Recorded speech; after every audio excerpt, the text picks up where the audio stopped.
السلام علیکم سامعین، 8 ذی القعدہ کی تاریخ شروع ہو چکی ہے، 25 اپریل ہے۔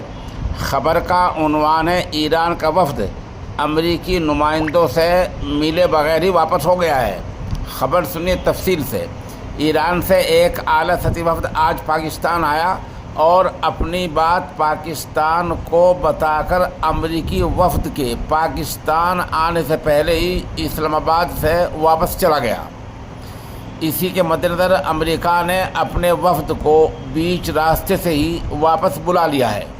مطلب یہ کہ دونوں ملکوں کے نمائندوں کی جنگ کے بارے میں آمنے سامنے کوئی بات نہیں ہوئی ہے۔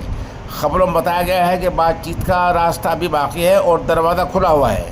ایران نے پاکستان کو اپنے مطالبات کے بارے میں کیا بتایا، اس کی تفصیلات ابھی سامنے نہیں ہیں۔ بتایا جا رہا ہے کہ سب سے بڑا مسئلہ آبنائے ہرمز کا ہے۔ امریکہ بے وجہ کے ناکہ بندی کو ختم نہیں کر رہا ہے۔